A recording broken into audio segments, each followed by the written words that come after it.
A warm welcome to TV Africa News and thank you for always joining us. This is Africa Today. My name is Najuma Luima, but first are the headlines. NRM Parliamentary Caucus approves President Museveni's move to expand cabinet. National Bureau of NGOs suspends fake organizations. Mali's transitional president Kano Goita names new prime minister. And in sports, FIFA confirms change of date for Gaddafi-Arua Hill clash. A warm welcome once again. Now the news in detail. The ruling National Resistance Movement Party caucus has endorsed a proposal by President Yoweri Kaguta Museveni to have his next cabinet expanded to 80 members. Our reporter Nahabwe has more. During a caucus meeting on Monday at Kololo Ceremonial Grounds in Kampala, President Museveni said he is introducing one more slot on the cabinet list for reasons he will give later. Though the constitution allows the president to name only 42 ministers, whereby 21 are full ministers and 21 state ministers, but more are added without a constitutional amendment through a formal motion in Parliament to approve the additional. From the present numbers, the ones we have now. Because the numbers we have now are total of 79, if you include the ministers of state. So I intend to propose that I add one minister of state to the present lineup. Before the January 2021 general election, Museveni's cabinet had a total of 79 ministers, out of which 29 were ministers, while 50 were state ministers. However, the NRM Director of Legal Services, Oscar Kahika, guided that the procedure of varying the cabinet number would require the president to first propose the names of the vice president and prime minister, which would then be presented to parliament for vetting. So the idea was that I publish the list, which I will do very soon. Then you meet as parliament and you approve or reject my vice president and my prime minister, and then the prime minister is the one who now brings that motion. That's what I was told. Museveni said that he would soon name vice president and prime minister and later issue a list of ministers. He appealed to the NRM Parliamentary Caucus to support the proposed new number when a motion is finally presented on the floor of Parliament. The opposition of Parliament has in the past objected the move to expand Parliament, and Honorable Winfred Niwagaba presented a bill in the 10th Parliament suggesting reducing the size of cabinet to about 40 ministers. The objective of the provision in the bill is to reduce the public expenditure. Reporting for TV Africa News, Nahabwe Kajira.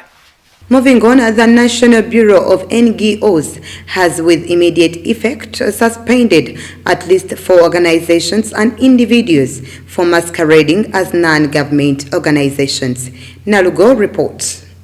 The suspended organizations include Comforter of the Afflicted Home, Agape Sanctuary Ministries International, Christ Alive Glorious Ministries International, Equal Opportunities for Women and Children in Uganda, Global Health Community Empowerment, and Dankind Academy. Addressing journalists at the Government Media Center in Kampala, the Executive Director, National Bureau of NGOs, Okello Stephen, said these organizations were involved in defrauding their funders, submitted fake audited documents, among others. The second category of documents that are being forged are the ones that are being submitted to the NGO. Some of these documents include audited books of accounts, where an NGO ends up submitting false documents claiming they're actually genuine. We also have minutes. They claim that they're holding meetings, yet actually they're all forged. We also have the tendencies of these particular meetings, and we also have the documents that are issued by other stakeholders, like certificate of incorporation. National Bureau of NGOs decided to revoke their permits and their registration be cancelled for, among others, failing to account for the funds given to them by their funder. We have to revoke their permits. Therefore, the NGO Bureau revoked their permits. We have also cancelled their registration, and because of their fraudulent nature, we have also proceeded to blacklist them. So this is to inform everyone that in any district, Okello has therefore called upon non-government organizations to be more transparent and accountable while performing their duties. Therefore, we are calling upon all the different stakeholders out there, including the NGOs, that please, can you become more transparent and accountable in all your operations. Nalgo Muyingo, Africa Today. Apart from that, the Democratic Party Women's League has asked government to provide free sanitary pads to schools-going children to reduce on the number of girls who drop out of school due to the virus. Our reporter Kawala has more. Addressing the media at a press conference held at their main offices at City House in Kampala, the President Women's League in the Democratic Party, Aisha Walingo, asked the government to provide sanitary pads to girls in Uganda to avoid massive school dropouts and absenteeism in schools. Government had pledged the implementation of the provision of sanitary towels to all girls in schools, which implementation has had to kickstart in the financial year 2017-2018. To date, nothing of the sort has been implemented. More important, the Global Citizens Report 2021 showed that nearly a quarter of Ugandan girls between 12 and 18 years drop out of school when they begin menstruation.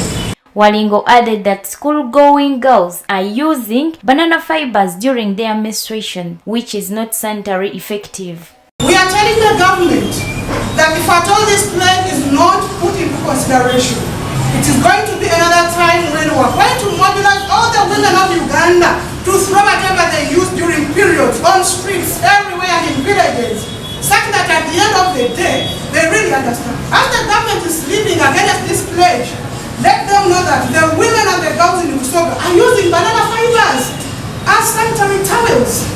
Let the government really understand that the children in Rwabenge are dropping out because of sanitary towels. The Democratic Party has also asked the government to provide reports on the assassinations of prominent people that have been happening in the country. We demand that if at all it is justice, it shouldn't be discriminatory. It should be justice for both the rich and the poor. We are waiting for this report. As we think that the government is putting a lot of effort to ensure the assassins of the last murders, we demand the reports of the last murders that are happening in this country. That's what justice and democracy call for. Kawala Batuli, reporting for TV Africa. Let's go for a very quick short break. We will be right back.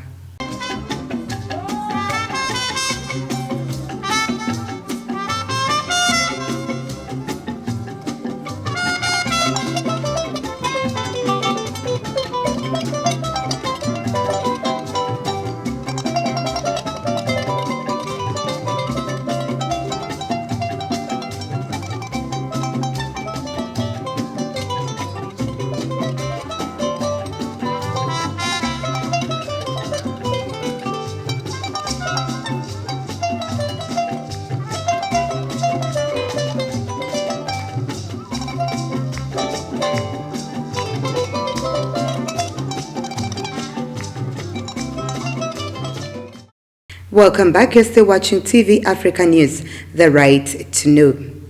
The interim president of Mali, Kano Goita, has named opposition leader and former minister Chagul Maiga as the prime minister of Mali's transitional government, according to a decree read on state television. 2 hours after the swearing in, the interim president, Kano Goita, named his number 2 on Monday, 7th of June 2021. Goita dismissed civilian interim president Banda and Prime Minister Moktar Kwan on May 24th after accusing them of failing to consult him about a cabinet reshuffle. Maiga is a former minister and member of the M5 protest movement, which helped to force out former President Ibrahim Boubacar Keïta last August. The M5 became sidelined in the army-dominated post-coup administration. Former colonial power France suspended its cooperation with the Malian military, and the African Union announced Mali's immediate suspension from the Pan-African body in the wake of the coup. Moving on, the head of Ayame Hydroelectric Dam in Côte d'Ivoire has called upon people to wait for the rainy season to put an end to some of the untimely power cuts that have shaken the country since April. We have more. The southeast of Côte d'Ivoire is home of two major hydroelectric dams located in Ayame near Aboisso, which are almost dry, and the heavy rains expected from June onwards are the only hope for a rise in water levels. According to Laji Konvakaba, the director of Ayame site, it hardly rains at all and the water levels have dropped by 5 meters, the first time this has happened in more than a decade. Today we're at a very low level. We're at 83.92, which when we compare it to last year, should be around 88, so we're 5 meters below the level we should normally be at. You can see this yourself with the banks you see here. In a normal situation, you can't see them.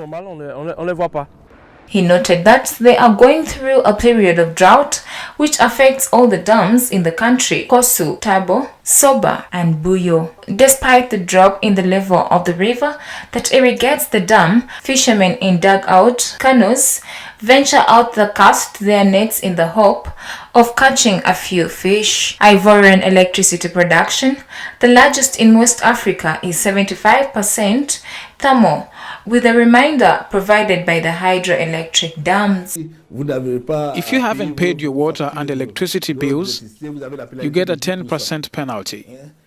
At the same time as your income goes down, your charges are kept at a certain level. So that's why we call on the government to intervene, obviously to balance things out, so as not to stifle customers. The government is betting on a program to develop its network and aims to reach the 6,600 MW mark in 2030 and to make renewable energies contribute to the energy mix up to 16%.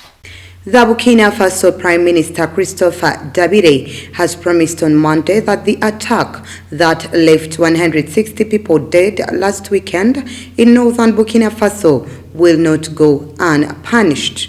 Dabire said this after meeting with the people of Solhan who have taken refuge in Seba, the capital of the Yaga province, where he flew in a helicopter with 5 members of the government. On Friday night, armed men suspected militants attacked the village of Solhan in the Yaga province of the Sahel region, killing 132 people according to the government, while local sources put the death toll at 160. The Burkinabe Prime Minister said that they took security measures after the attack deployed a number of forces that are doing a sweep territory. We have fought against terrorism for some time now. We have won victories, but each time new challenges are born and appear. And the situation in Solhan poses a new challenge for us. Despite all the efforts that we have made on the military, security, social and development levels, we have experienced this massive attack. On Monday, the governor of the Sahel region, Colonel Salfo Cobre, banned the use of 2- and 3-wheelers in the area until further notice. The population must engage with us to ensure that the enrollment of our young people stops, that our young people stay in their country to work for the economic and social development of this country, so that we can share the fruits of this development. It is not good that we let these kids go. They will enlist in terror groups, and it is they who will return to the villages to sow terror and desolation in their own families. Burkina Faso, a Sahel country bordering the Mali and Niger, has been facing increasingly frequent and deadly jihadist attacks for 6 years. Security forces are struggling to stem the spiral of jihadist violence that has left more than 1,400 people dead and more than 1 million displaced since 2015. Away from that, news of Boko Haram leader Abubakar Shekau's death was welcomed in Maiduguri, capital of Borno State in Nigeria's northeast, a Boko Haram stronghold where people said they hoped to live more peaceful lives. Let's take a look. From where the terrorist group launched its deadly raids on civilian and military installations alike, residents of Maiduguri, capital of Borno State in Nigeria's northeast, have expressed mixed reactions about the death of Boko Haram leader Abubakar Ibrahim. An activist said Sheku's death marked a new beginning that a lot of Nigerians or a lot of African countries are waiting to hear. It is news that a lot of Nigerians and many African countries are waiting to hear, because we have to put this in mind. Whether you're a terrorist or a terror group, you have to put this in mind, that there comes a time when you have to put an end to what seems like a lifetime to start and welcome a new beginning. Mohammed Mustafa, a resident of Maiduguri, called on youths to be more vigilant and security cautious and help the security authorities all the relevant information to vanquish the remaining terrorists now that Sheku is dead. Of this crisis is lack of job. This is what caused this crisis. If to say that the youth are employed, there is not going to be a crisis in this country. The Islamic State West Africa province said in an audio message Sunday, after being cornered by its fighters in the Sambisa forest located in Borno State, Boko Haram has not commented on the reported death of its leader, and the Nigerian military says it is investigating. Sheku's death would mark a major shift in Nigeria's 12-year-old jihadist insurgency that has killed more than 40,000 people and displaced around 2 million in the northeast. Let's once again take a very quick short break. We will be right back.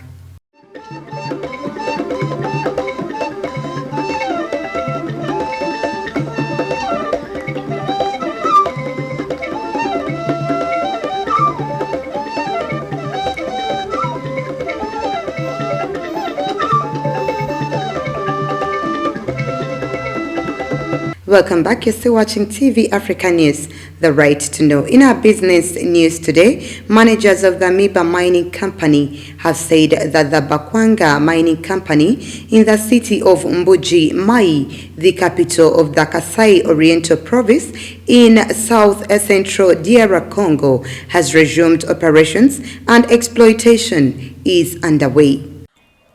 Poor management, crumbling infrastructure, embezzlement and looting, especially during the two Great Congo Wars between 1997 and 2003, left Miba crippled by debt and at the mercy of plummeting commodity prices. From an annual output averaging 6 million carats, mainly of industrial diamonds in the early 2000s, production was no more than 500,000 carats in 2008 and half that in 2011. Rafael Mukade Shindundu, technical director of Miba, said that mining has resumed with a view to relaunching with the help of the government and the $5 million, a payment given to the facility by Geka Mine. The $5 million was released in August last year by President Felix Tshisekedi, who hails from the Kasai region. Mining has resumed with a view to relaunching with the help of the government. $5 million, a payment that Kekamin gave to Miba. The mine is operational. Exploitation is underway, but at a minimal level. Managers of the facility say the inadequate capital injection was to help Miba become profitable. If Miba's activity had really resumed, we would have felt it. Life would have resumed. Money would flow. The government owes Miba a lot of money. It does not have the will to pay this debt. If they pay Miba, Kasai will be much better off. Set up in 1961, Miba is 80% state-owned with a 20% stake by a Belgian company.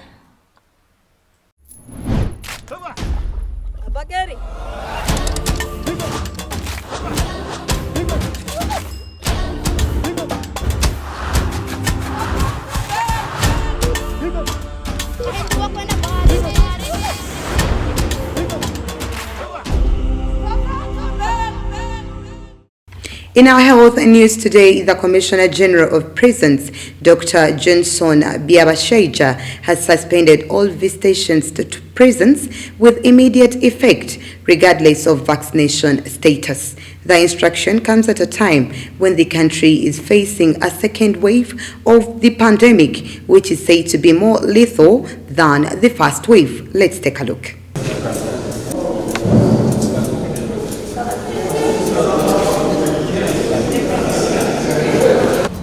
In the notice sent to all heads of departments, regional prisons, commanders, heads of sections, Byabashaija also restricted staff movements and visitations from community members to start barracks. In consideration of the current situation in Uganda and in the neighboring countries, Byabashaija called upon heads of departments to ensure strict adherence to the directives to control the pandemic inside the prisons. He said the current court procedures will continue. In addition, prisoners will be taken to court on Tuesdays and Thursdays only. He ordered all staff to wear face masks without exception and ensure availability of hand wash facilities within barracks. Byabashaija reactivate regional and facility-specific task force meetings to review progress and tasked all staff to be engaged to make full participation in instituting preventive measures and reporting suspected cases in and around the barracks.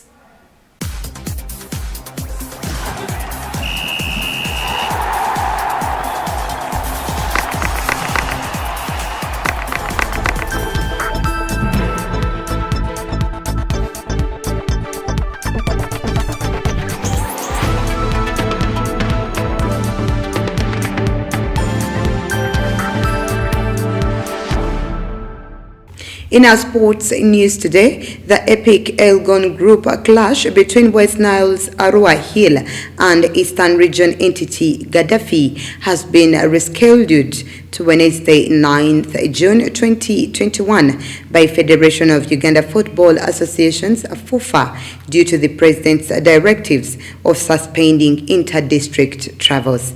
Our reporter Katende has more.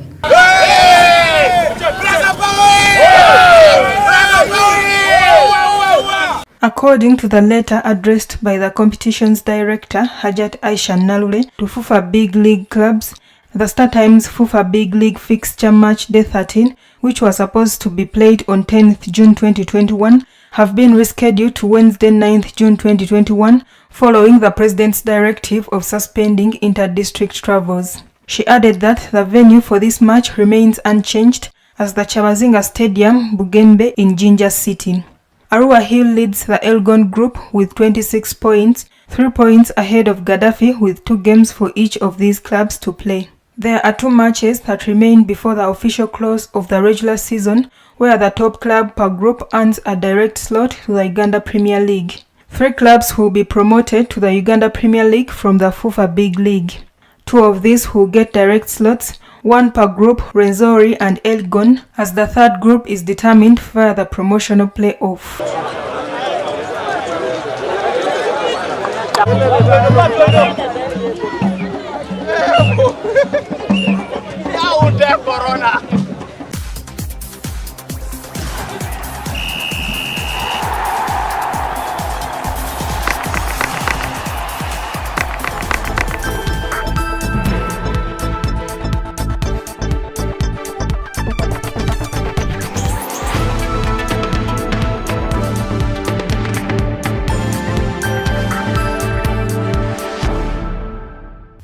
Now, before we end our news bulletin today, let's take a recap of our top stories. NRM Parliamentary Caucus approves President Museveni's move to expand cabinet. National Bureau of NGOs suspends fake organizations. Mali's transitional president Kano Goita names new prime minister. And in sports, FUFA confirms change of date for Gaddafi Arua Hill clash. That was the news. Thank you for always keeping it TV Africa. Please do stay tuned. More programming coming your way. This is Africa, and that was the news.